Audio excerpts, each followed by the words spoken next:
నమస్తే, తెలుగు రాజ్యం స్వాగతం. నేను మీ సంధ్య. టి త్రివిక్రమరావు గారు నిర్మాతగా తెలుగు సినిమా పరిశ్రమకు సుపరిచితులు. విజయలక్ష్మి ఆర్ట్స్ పిక్చర్స్ అధినేతగా చాలా మందికి తెలుసు.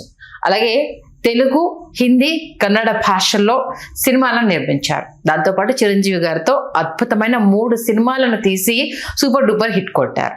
ఆయన మన మధ్య లేకపోయినా ఆయన అందించిన సినిమాలు, చిరంజీవి గారితో ఆ సినిమా ప్రయాణం, దీని గురించి పూర్తి డీటెయిల్స్ తెలుసుకునే ప్రయత్నం చేద్దాం.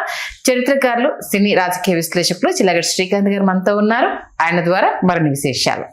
శ్రీకాంత్ గారు నమస్తే. నమస్కారం అండి. ఆల్మోస్ట్ చిరంజీవి గారితో ట్రావెల్ చేసిన విజయబాబు నాయుడు గురించి, ఆయన గురించి తెలుసుకున్నాము. దేవివర ప్రసాద్ గారి గురించి తెలుసుకున్నాము. ఏడిది నాగేశ్వరరావు గారి గురించి తెలుసుకున్నాము. ఆ కొవ్వులో ఇప్పుడు టి త్రివిక్రమరావు గారి గురించి చెప్పాలంటే ఏం చెప్తారు? టి త్రివిక్రమరావు గారిని నేను చూడాలనుకున్నా చూడలేకపోయాను. ఎందుకంటే ఆయన చివరి దశలో వరుస ఫ్లాపులు ఆయన కొంచెం కుదిపేశాయి. వెంకటేష్ గారితో తీసిన ప్రేమతో రా, అది ఫ్లాపు. ఓకే. తర్వాత మన బద్రీ నిర్మాత ఆయనే, బద్రీని హిందీలో తీశారు. అది అట్ర ఫ్లాప్ అవడంతో ఆయన దాదాపుగా ఇంటికే పరిమితం అయిపోయి ఎవరిని కలవలేనటువంటి ఒక పరిస్థితి. ఎలాగైనా చూడాలని చాలా ప్రయత్నం చేశాను, కానీ ఆయన ఎవరిని కలవాలనుకునే మానసిక పరిస్థితుల్లో లేరు. నేను కోదండరామిరెడ్డి గారి ద్వారా కూడా ప్రయత్నించా. కోదండరామిరెడ్డి గారే ఒకరోజు ఫోన్ చేసి వద్దాం అనుకుంటున్నాం, కలుద్దాం అనుకుంటున్నాం అంటే ఆయన ఇష్టపడరు. అలా నేను చూడలేకపోయాను. కాకపోతే టి త్రివిక్రమరావు గారి మేనల్లుడు ఎవరైతే ఉన్నారో ఆయన మన తెలుగు రాజ్యం స్టూడియోకి వచ్చి చాలా అద్భుతమైన విశ్లేషణల్ని అందించి వెళ్ళారు. ఆయనే కొట్టిశేఖర్ గారు. త్రివిక్రమరావు గారు మేనల్లుడే కొట్టిశేఖర్ గారు. త్రివిక్రమరావు గారిది శ్రీకాకుళం జిల్లా పాలకొండ అండి. He is well educated. వాళ్ళకి లక్ష్మీ టాకీస్ అని, అది వైజాగ్లో ఉంటాయి లక్ష్మీ టాకీస్.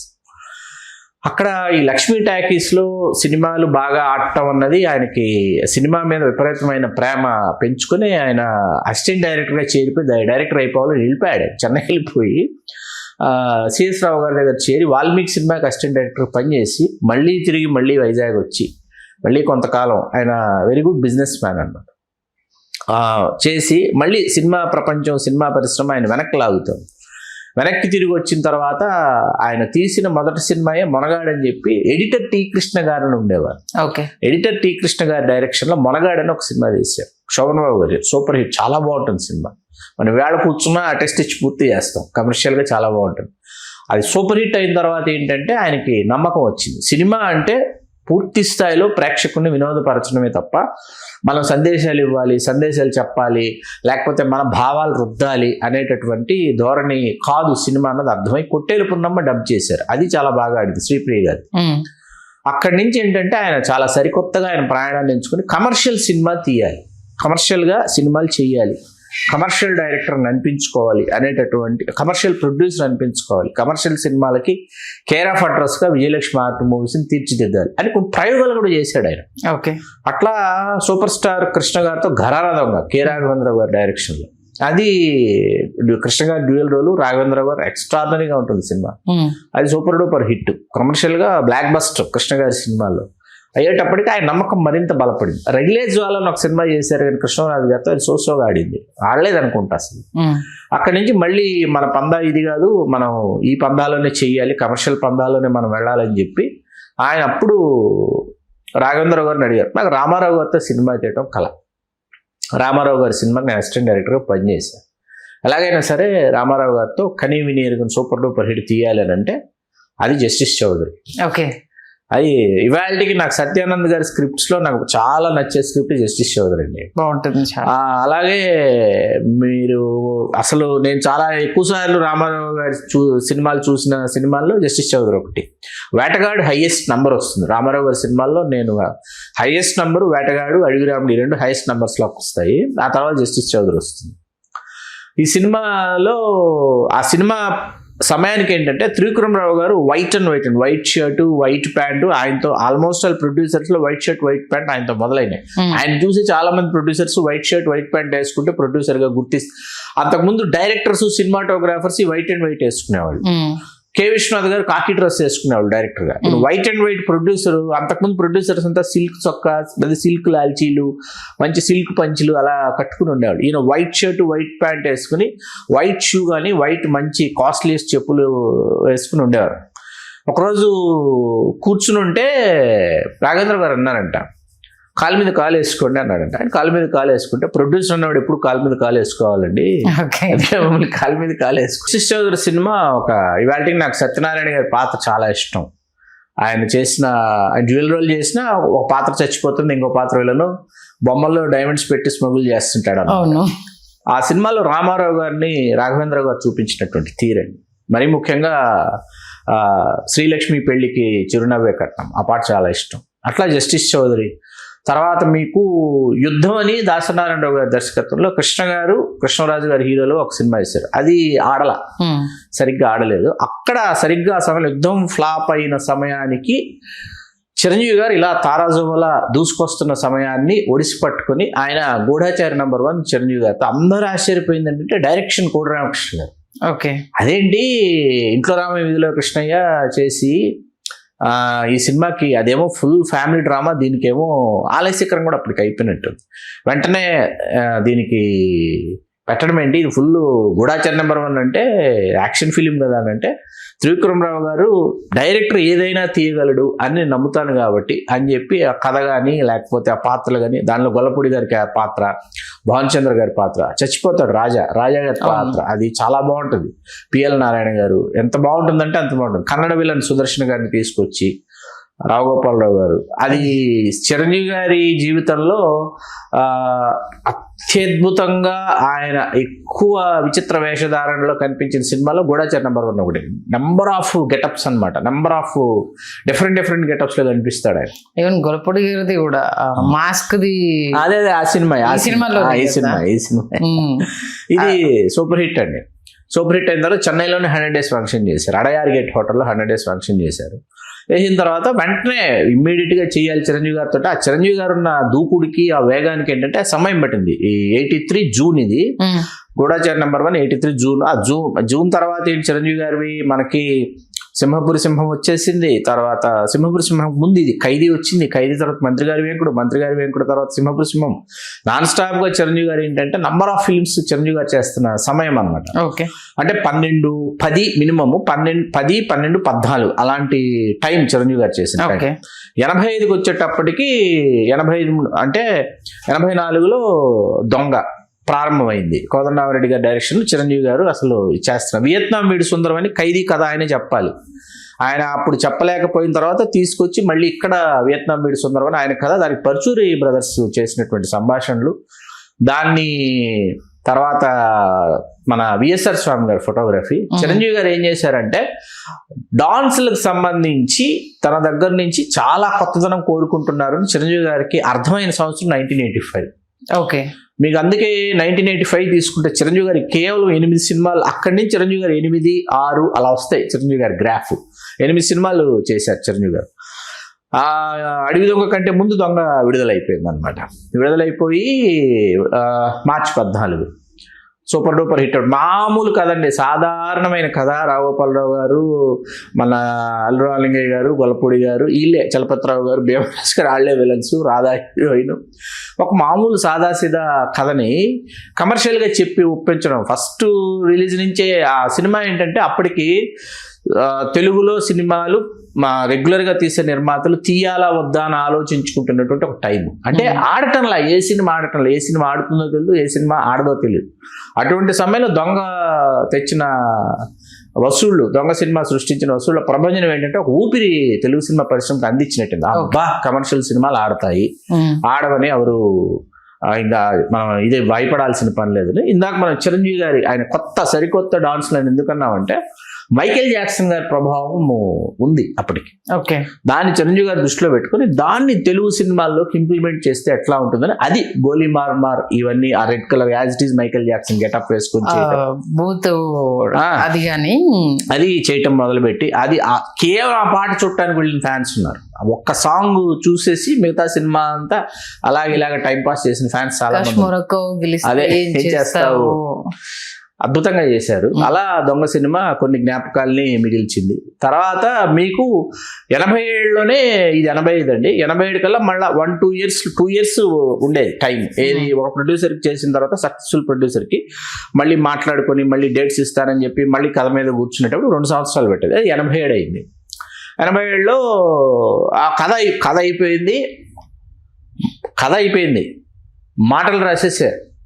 కథ మాటలతో సహా రీడింగ్ పరుచూరు బ్రదర్స్ చిరంజీవి గారికి, శ్రీదేవి గారికి ఇచ్చేసారు. చిరంజీవి గారి హీరో, శ్రీదేవి గారి హీరోయిన్. ఓకే, టైటిల్ దగ్గరే వచ్చింది పేచీ అంతా. కొండవీటి దొంగ అనేటప్పటికి కొండవీటి దొంగ, కొండవీటి రాణి అలా పెట్టాలని ఆవిడ కోరేటప్పటికి అట్లా కాదండి, అలా పెడితే ఆవిడేదో కొంచెం మనం ఇచ్చేసినట్టు అవుతుంది. ఇది పూర్తిగా ఇది కొండవీడి రాజా అనే కొండవీడి దొంగకు సంబంధించి అతను సివిల్స్ అతను సెలెక్ట్ అయినప్పటికీ, ఐఏఎస్కి సెలెక్ట్ అయినప్పటికీ దానిని విడిచిపెట్టి అతను ఆ కొండవీడి ప్రాంతంలో ఆ ప్రజల పక్షాన నిలబడి ఒక రాబిన్ హుడ్గా అతను ప్రజల్ని కాపాడుకోవాలి, పెద్దోడిని కొట్టాలి, పేదోడికి పెట్టాలి అనేటటువంటి ధోరణిలో అతను ఇదవుతాడు. కాబట్టి ఇది హీరో పాయింట్ ఆఫ్ వ్యూలో కథ ఇది అని అనుకున్న తర్వాత ఒక్క హీరోయిన్ పాత్రను 2 పాత్రలుగా మలిచారు.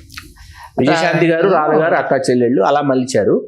మీకు అక్కడి నుంచి మళ్ళీ ఏమైందంటే, ఇక్కడ అనుకున్నదంతా అనుకుని అవలేదు కదా, శ్రీదేవి గారు, చిరంజీవి గారు తవల అగైన్ డ్రాప్ అయ్యారు. డ్రాప్ అయిన తర్వాత ఇప్పుడు మళ్ళీ కూర్చునేంటి, పర్చూరు వెంకటేశ్వరరావు గారు, యనమూరి వీరేంద్రనాథ్ గారు వచ్చారు ఇప్పుడు ఇందులోకి, ఈ ప్రాజెక్టులోకి. వచ్చిన తర్వాత పర్చూరు గోపాలకృష్ణ గారు, టి త్రివిక్రమరావు గారు, కోదండరామిరెడ్డి గారు కమర్షియల్గా ఏ యాంగిల్స్, కమర్షియల్గా ఏమేమి ఎలిమెంట్స్ ఉంటే బాగుంటుందన్న దాని మీద వెళ్ళారు. పర్చూరు వెంకటేశ్వర గారు, యనమూరి వీరేంద్రనాథ్ గారు క్లాస్ అంశాలు ఏమేమి జొప్పించాలి ఇందులో, చాలా క్లాస్గా ఏమేమి ఉంటేనే బ్యాలెన్స్ అవుతుంది అని చెప్పి వీళ్ళు కూర్చుని దీన్ని చేశారు.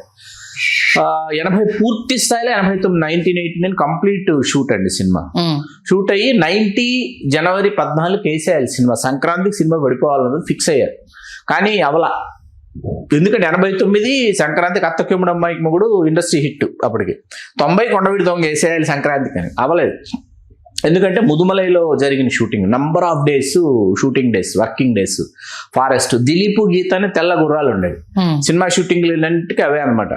ఆ 2 గుర్రాలని ముదుమలై తీసుకెళ్లారు, చెన్నై నుంచి. తీసుకెళ్తే ఎవడో తేనెతుట్టని కదిలించేశాడు. అందరూ పారిపోయారు, గుర్రాలు దొరికిపోయినాయి తేనెటీగలకి, అవి చచ్చిపోయాయి అనమాట. 2 రోజులు అసలు షూటింగ్ చేయలేదు ఆ బాధలో. చిరంజీవి గారు కంప్లీట్ గెటప్ ఏదైతే ఉందో ఆ కంప్లీట్ లెదర్ అండి, black and black, head to shoe, complete leather అనమాట.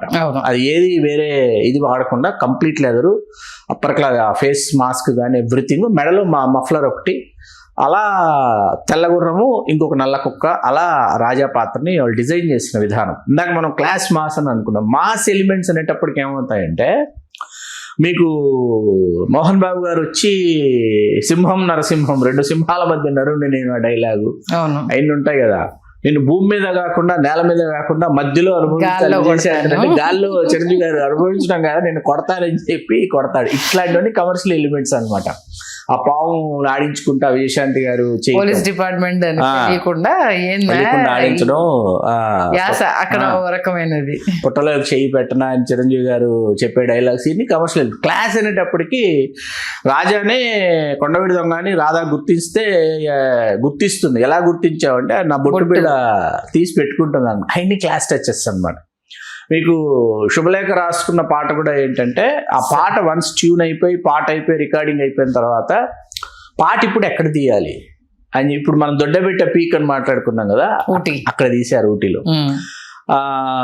అక్కడ ఎలా చేశారంటే, మీకు 4 గంటలకండి, ఉదయం 4 గంటలకి సూర్యుడు వచ్చేస్తాడు. 4కి దొడ్డబెట్ట పీక్లకు సూర్యుడు వస్తాడు. కానీ మీకు మేఘాలు ఉంటాయి. అది రాత్ర పగల ఉదయమైంది అర్థం కాదనమాట. అర్థం కానటువంటి ఒక మ్యాజిక్ కవర్ అది పట్టుకోవాలి అని చెప్పి నేచురల్ లొకేషన్స్ అది 2 గంటలకు లేచి వీళ్ళు అర్లీ మార్నింగ్ 2 గంటలకు లేచి అక్కడికి వెళితేనే ఆ షాట్ తీయగలరు, లేకపోతే తీయలేరు. ఫస్ట్ డే ఒక రోజు పాపం కష్టపడి వెళ్ళారంట, 15 నిమిషాలు లేట్ అయిందంట. అయ్యేటప్పటికి వెళ్ళిపోయాడు సూర్యుడు. మళ్ళా మరుసటి రోజు మళ్ళీ వచ్చి మళ్ళీ ఆ షాట్ తీసి, అది కోదండరామిరెడ్డి గారు చెప్పాలి దీని గురించి, ఆయన చాలా అద్భుతంగా చెప్తారు దీని గురించి. వేసుకుని, సార్ వెళ్ళి ఏం చేసేవాళ్ళు సార్ అని అడుగుతారు. ఏం చేస్తాం అబ్బాయి, క్యాప్ పెట్టుకుని శాలువు కప్పుకుని కూర్చునేవాడు, వెళ్ళి పాట వింటుండేవాడిని. ఈ షాట్ ఇప్పుడు ఎలా తీస్తారు, సుందరం సుందరం ఆ సాంగ్లో ఏంటంటే చిరంజీవి గారు రాధగా స్టెప్స్ వేసుకుంటూ వస్తుంటే ఈయన కుక్కను పట్టుకుని సుందరం మాస్టర్ నడుచుకుంటూ వచ్చి అక్కడ నించుంటాడు అనమాట. అలాంటి మూమెంట్స్ అన్ని, అలాంటి అద్భుతాలు వాళ్ళు ఆవిష్కరించిన తీరు, పాట గొప్పదనం, అన్ని పాటలండి. జీవితమే ఆట, సాహసమే పూబాట. ఇవాళ సినిమా ప్రారంభమైన అరగంటకు వస్తుంది ఫస్ట్ పాట మీకు. అవును, అరగంట కథ అయిపోయిన తర్వాత కానీ ఎందుకు ఆ క్యారెక్టరైజేషన్ గుర్రం ఎక్కి కొండవీడి దొంగగా అతను ట్రాన్స్ఫార్మ్ అయ్యాడు అనేంత వరకు పాట వేయడానికి లేదు మీకు. కథలో కథ అనుగుణంగా మీరు పాట వేయడానికి లేదు. అందులో ఆ కోర్టు సీన్ అదే వెళ్ళిపోయి అట్లా ఆజ్యం ఎక్కడ పడింది అనడానికి కోర్టు నుంచి వచ్చే తీర్పు కోసం చూస్తే విజయ నిర్మల గారు అక్కడ ఉండేసి ఆ ఏడుపు నిర్మలమ్మ గారు ఆ ఏడుపు నుంచి ఆయన ట్రాన్స్ఫార్మ్ అయ్యేది, అక్కడ నుంచి అసలు ఆ సినిమా లైన్ చేంజ్ అయిపోవడము, టూ క్యారెక్టర్స్ ని ఆయన అద్భుతంగా అసలు చేయడము అనేది. తర్వాత శారద గారి ఎంట్రీ తర్వాత అక్కడి నుంచి మళ్ళీ సినిమా ఇంకొక లెవెల్లో ఉంటుంది. అమరీష్ పురి గారు మళ్ళీ దీంట్లో టూ క్యారెక్టర్స్, 2 పాత్రలు, కాబ్రాజీ అటు ఆయనే అండర్ గ్రౌండ్ లో, ఆయనే పోలీస్ ఆయనే. ఎక్కడ శ్రీవిద్య గారి పాత్ర నాకు చాలా ఇష్టం. నాకు వాళ్ళ అత్త, చిరంజీవి గారి అత్త, ఆ పాత్ర చాలా ఇష్టం నాకు. సబ్జెక్ట్ ఎక్కడ మిస్ అవ్వదు సార్. ఒక టెంపో ఒక లైన్ లో అలా వెళ్ళిపోతుంటుంది, మధ్యలో ఒక చిరుజలు లాగా పాట వచ్చేస్తుంటుంది, మళ్ళీ స్టోరీ వెళ్ళిపోతుంది, మళ్ళీ పాట వచ్చేసి మళ్ళీ స్టోరీ వెళ్ళిపోతుంది. అంటే చాలా సింక్ లో వెళ్ళిపోతూ ఉంటుంది. అది 1989 ఏంటంటేనండి, మీకు October 5th శివ విడుదలైపోయి ఆ తర్వాత వచ్చిన లంకేశ్వరుడు, బాలకృష్ణ గారు, బాలగోపాల్ ఫ్లాప్లు అనమాట. అవి ఏ సినిమా చూస్తారో ఏ సినిమా చూడరో ఎవరికి అర్థం కానటువంటి ఒక సమయం అది. అంటే ఇప్పుడు శివ ఇచ్చినటువంటి టెక్నికల్ ట్రాన్స్ఫర్మేషన్ ఏదైతే ఉందో ఆ ట్రాన్స్ఫర్మేషన్ లో తెలుగు సినిమా వెళ్ళిపోయింది. ఇప్పుడు ఇట్లాంటి సినిమాలే చూస్తారేమో, కమర్షియల్ సినిమాలు, ఫార్ములా 44లు వర్కౌట్ అవుతాయో అవో అన్న టైంలో కొండవీడి దొంగ వచ్చింది. March 9 విడుదలై మీరు నమ్మరండి, ఒక వారం 10 రోజులు ఫ్లాప్ టాక్ అండి. అది కూడా వారం 10 రోజులు ఫ్లాప్ టాకే సినిమా. నేను మదనపల్లిలో 2 థియేటర్లలో ఆడుతుంది. మా పంచరత్న టాకీస్లో ఆడుతుంది, కృష్ణ అనేది మెయిన్ థియేటర్. 2 చోట్ల మీకు 4 ఆటలు హౌస్ఫుల్స్, కానీ ఫ్లాప్ టాక్. అదేంటి అక్కడ హౌస్ఫుల్స్, అక్కడ టికెట్స్ దొరకవు. సెకండ్ థియేటర్ ఎక్కడ టికెట్స్ దొరకవు, ఫ్లాప్ టాక్. ఏముంది సినిమా, దీనికంటే లంకేశ్వరుడు బెటరు. ఇన్ని కోట్లు ఎవడు ఖర్చు పెట్టమన్నాడు? 2 కోట్లు అండి ఆ రోజుల్లో బడ్జెట్. 2 కోట్లు ఖర్చు పెట్టి ఎవడు తీయమన్నాడు? పాటలు బాగానే ఉన్నాయి, శుభలేఖ రాసుకున్న బాగానే ఉంది. ఆ పాట అండి, చెమ్మకు చెమ్మకు చెప్పుకో ఆ పాట బాగాలేదు. చిరంజీవి గారు ఏదో జేబులోంచి కర్చీఫ్ తీస్తారు, అది బాగుంది. అందరండి అది బాగుంది, ఇది బాగుంది, ఇది బాగుంది, అది బాగుంది, టోటల్ గా బాగుంది. తర్వాత ఫైనల్ 11 రోజుల తర్వాత బాగుంది. ఎంత క్లాస్ వచ్చింది అప్పుడు? అది పెద్ద హిట్ అండి, చాలా పెద్ద హిట్. మీకు రన్ లో మీకు ఎక్కడ డిఫరెన్స్ వచ్చిందంటే 76 ప్రింట్లు వేసారు అప్పట్లో. 36 38 స్టేషన్స్ లో 100 days ఆడింది. మీకు 100 days సెంటర్స్ తగ్గడానికి కారణం May 9th జగదేకుడు అతిలోకి వస్తుంది. ఇమీడియట్ 2 months కొన్ని థియేటర్స్ లో కొండవీడి దొంగ ఆడుతుంది. కొండవీడి దొంగని షిఫ్ట్ చేసి అదే ఊళ్ళో ఇంకో థియేటర్కి జగదేకుడిని తీసుకురావాల్సి వచ్చింది. మీకు అట్లా ఈ సినిమా ఆ సినిమా 2 పోటీ, ఒకదానికి ఒక సినిమా. కాసేపు ఒకరోజు ఇప్పుడు జగదేకుడికి వచ్చామండి, జగదేకుడు దొరకలేదు, వెళ్ళి మళ్ళీ కొండవీడి దొంగలు కూర్చునేవాళ్ళు. సమ్మరు ఫస్ట్ ఫ్లాప్ టాక్ రాగానే లేదు చాలా కూల్ గా ఉన్నారు ఆయన చాలా నింపాదిగా ఉన్నారు, చాలా అంటే చాలా నింపాదిగా ఉన్నారు. అలా అసలు దశల వారీగా సూపర్ డూపర్ హిట్ అయ్యేటప్పటికి ఆల్ ఆర్ హ్యాపీ. తర్వాత మీకు చెన్నైలోనే చేశారు 100 days ఫంక్షన్. దాసనారాయణ గారు చీఫ్ గెస్ట్, ఆయన చేతుల మీదుగానే చిరంజీవి గారు జ్ఞాపికలు అందుకున్నారు. అందరికీ దాసరి గారు ఇచ్చారు జ్ఞాపికలు. మీకు అలా సినిమా మిగిల్చినటువంటి జ్ఞాపకాలు. ఆ తర్వాత త్రివిక్రమరావు గారు చిరంజీవి గారితో మరొక సినిమా తీస్తారని మాలాంటి వాళ్ళని ఎదురు చూసాం. ఆయన ఆ దిశగా ప్రయత్నించారు. కాకపోతే ఏంటంటే మనం గతంలో ఒకసారి మాట్లాడుకున్నాం, అంజీ అనే ఒక దృశ్యకావ్యం వల్ల చాలా మంది నిర్మాతలకి చిరంజీవి గారి సినిమాలు చేయలేకపోయారు. ఆ జాబితాలో త్రివిక్రమరావు గారు కూడా ఉన్నారు. ఆయన బాలకృష్ణ గారితో రౌడీ ఇన్స్పెక్టర్, బొబ్బిలి సింహం 2 సూపర్ డూపర్ హిట్స్. నాకు బొబ్బిలి సింహం చాలా ఇష్టం. 2 సూపర్ డూపర్ హిట్స్. అలాగే ఎస్వి కృష్ణారెడ్డి గారి దర్శకత్వంలో శ్రీకాంత్ హీరోగా ఆహ్వానం ఆయన చేసిన సినిమాల్లో అద్భుతం. తర్వాత వెంకటేష్ గారితో 2 ఫ్లాప్లే, సరదా బుల్లోడు 1, ప్రేమతోరా 2 ఫ్లాపు. పూరి జగన్నాథ్ లాంటి దర్శకుడిని పరిచయం చేసిన నిర్మాతగా ఎప్పటికీ చరిత్రలో నిలిచిపోతారు టి త్రివిక్రమరావు గారు బద్రీ సినిమాతో. అదే బద్రీ సినిమా హిందీలో తీయడం వల్ల ఆర్థికంగా బాగా నష్టపోయారు, కోలుకోలేకపోయారు అన్నది అది చాలా బాధాకరంగా ఉంటుంది మనకు వినటానికి. ఓకే. కృష్ణ గారు కోదండరామిరెడ్డి గారి కాంబినేషన్ లో ఖైదీ రుద్ర అని ఒక సినిమా తీశారు, సూపర్ డూపర్ హిట్. కృష్ణ గారు శ్రీదేవి గారితో చాలా పెద్ద హిట్. నాగార్జున గారితో ఒక్కరితో చేయలేదు అనుకుంటా ఆయన. అలా నెంబర్ ఆఫ్ ఫిల్మ్స్ హ్యూజ్ గా ప్యాక్డ్ గా కమర్షియల్ సినిమాలు చాలా పెద్ద హిట్స్ తీశాడు ఆయన. అంటే హిందీ బద్రితో క్లోజ్ అయిపోయింది అంతే. హిందీలో ఈ అత్తకెమ్మడు అమ్మాయికి మూడు జమై రాజా అని హిందీలో తీశారు, ఫ్లాప్ అయినా ఆయన పెద్దగా ఇదవ్వాల. హిందీలో ఫ్లాప్ జమై, హిందీలో చాలా సినిమాలు చేశాడు ఆయన. హిందీలో నెంబర్ ఆఫ్ ఫిల్మ్స్ చేశాడు. Telugu super duper commercial hits అన్ని హిందీలో ఆయన చేశాడు, ఆయన ప్రొడ్యూస్ చేశాడు సినిమాలు చేసి. ఆ ఒరబడిలో ఏంటంటే బద్రీ హిందీ వెర్షన్ ఆడేస్తుంది ఎక్కేస్తుంది అనుకున్నాడు ఆయన, అక్కడ లెక్క తప్పింది పాపం. అప్పుడు హైయెస్ట్ బడ్జెట్ అది. ఓకే. బద్రీ హిందీలో. తెలుగులో మనకు అద్భుతంగా, తెలుగులో అసలు ఆ సినిమా త్రివిక్రమరావు గారు చేయడానికి ఏంటంటే చిరంజీవి గారు ప్రొడ్యూసర్స్ ఎవరైతే ఉన్నారో వాళ్ళల్లో కొంతమంది కళ్యాణ్ గారితో చేద్దాం అనుకున్న వాళ్ళలో త్రివిక్రమరావు గారు ఒకరు, దత్తు గారు ఒకరు. వీళ్ళు కళ్యాణ్ గారిని అప్రోచ్ అయినప్పుడు చిరంజీవి గారు బర్త్డేస్ లోనో పవన్ కళ్యాణ్ గారు ఖచ్చితంగా త్రివిక్రమరావు గారికి సినిమా చేయాలని నిర్ణయించుకున్నారు. ఎందుకు అంటే కొండవీడి దొంగ షూటింగ్ జరుగుతున్నప్పుడు పవన్ కళ్యాణ్ గారు షూటింగ్ చుట్టానికి వెళ్ళారండి, ఊటీ వెళ్ళారండి. పవన్ కళ్యాణ్ గారు వెళ్ళిన దగ్గర నుంచి తిరిగి వెళ్ళేంత వరకు ఒక రాజకుమారుని ఎలా చూసుకుంటాడో అంత ప్రేమగా, అంత వాత్సల్యంగా, జాగ్రత్తగా చూసుకుని పంపించాడండి త్రివిక్రమరావు గారు. ఓకే. అంతవరకు ఏ నిర్మాత అంత బాగా చూసుకోలేదంటే కళ్యాణ్ గారిని. అరే ఏంటి ఈయన ఇంత ప్యాంపరింగ్ గా మనల్ని చూస్తున్నారు, ఇంత వాత్సల్యంగా చూసుకుంటున్నారు, జాగ్రత్తగా చూసుకుంటున్నారు అని అనుకుని వెళ్ళిపోయాడు అంతే ఆయన. అప్పటికి ఆయన హీరో అవ్వాలి ఇవేం లేవు, కళ్యాణ్ గారి హీరో కాదు ఆయన, ఆయన కెమెరామెన్ అవ్వాలి, ఇది డైరెక్టర్ అవ్వాలి కదా. అది తర్వాత హీరో అయిన తర్వాత అసలు కథ అయిపోయింది. పూరి జగన్నాథ్ గారు కథ వినిపించిన తర్వాత ఫోన్ చేశాడు, సార్ ఒకసారి మా ఇంటికి వస్తారు, ఎక్కడున్నారు మీరు, లేదా నన్ను రమ్మంటారు అంటే, లేదు నేనే వస్తున్నాను. ఆయనే వస్తే, సార్ ఈయన పేరు పూరి జగన్నాథ్, నేను మీకు సినిమా చేస్తున్నాను, ఈయనే మీ డైరెక్టర్, మీరు మాట్లాడుకోండి ఇంకా అన్నాడంట. త్రివిక్రమ్ గారు ఏం అర్థం అవ్వలేదంట. అంతా అంటే ఆ ప్రేమ వాత్సల్యం ఉంది కాబట్టి సినిమా అంతా కల్ట్ క్లాసిక్ గా మిగిలిపోయింది. అది పూరి జగన్నాథ్ గారికి కావచ్చు, పవన్ కళ్యాణ్ కావచ్చు, మీరన్న త్రివిక్రమరావు గారు, అంటే ఆయన ఎంత అభిమానం ఆయన మీద చూపించి ఉంటే పిలిచి మరి సినిమా చేద్దాము అని చెప్పడము, ముగ్గురు కాంబినేషన్ లో ఒక అద్భుతమైన హిట్ తెర మీదకి రావడము అనేది. ఆయన అమితాబ్ బచ్చన్ గారిని పిలిచి సత్యనోత్సవ వేడుక చేసింది బొబ్బిలి సింహం అండి. ఎన్టీ రామారావు గారు ముఖ్యమంత్రి హోదాలో వచ్చారు, అమితాబ్ బచ్చన్ గారు వచ్చారు, చాలా గొప్పగా చేశారు ఆయన 100 days ఫంక్షన్. ఆయన ప్రతి విభాగంలో ఆయన ఇన్వాల్వ్ అయ్యేవారు. ఓకే. కథ కానీ షార్ట్ తీస్తున్నారంటే ఆయన ఉండటం కానీ, సెట్ లో ఉండటం కానీ. కోదండరామిరెడ్డి గారు చెప్పే విషయం నేను అడిగా, సార్ బొబ్బిలి సింహం ఏంటంటే నేను డైరెక్ట్ చేశాను, విజయేంద్ర ప్రసాద్ గారు కథ ఇచ్చాడు, దీనికంటే త్రివిక్రమరావు గారు సెట్లో ఉండి ఈరోజు ఏ సీన్ తీస్తున్నారు, ఏ షాట్ పెడుతున్నారని చెప్పి ఆయన ఇన్వాల్వ్మెంట్ మమ్మల్ని పనిచేయించేలాగా, గొప్ప సినిమా తీయాలనిపించేలాగా నిర్మాత యొక్క ఇన్వాల్వ్మెంట్ మా చేత పనిచేయించిందని. బొబ్బిలి సింహంలో శ్రీరస్తు శుభమస్తు, కొత్త పెళ్లి కూతురు, కళ్యాణమస్తు పాట, రోజా గారు ఇంక చనిపోతారనంగా వచ్చే పాట, ప్రీ క్లైమాక్స్ సాంగ్ మీనా రోజా వర్సెస్, అది రాసింది జాలాది గారు. చాలా మంది జాలాది గారు రాశారని తెలియదు. సినిమా రిలీజ్ అయిన ఫస్ట్ డే 1 by 1 షోస్ పడుతుంటే వీళ్ళు వెళ్ళి చూస్తారు కదా, ఆ ఊరు ఈ స్టేషన్ వెళ్ళి మార్నింగ్ నుంచి రాత్రి దాకా వెళ్ళి చూసి, ఆ సాంగ్ అయిపోయిన తర్వాత సాంగ్ దగ్గర నుంచి ఆడియన్స్ ఎమోషన్ చూశాడంట. ఆయన చూసి మరుసటి రోజు జాలాది గారికి ఫోన్ చేసి మీ పాట వల్లే మా సినిమా సూపర్ హిట్ అని చెప్పాడంట.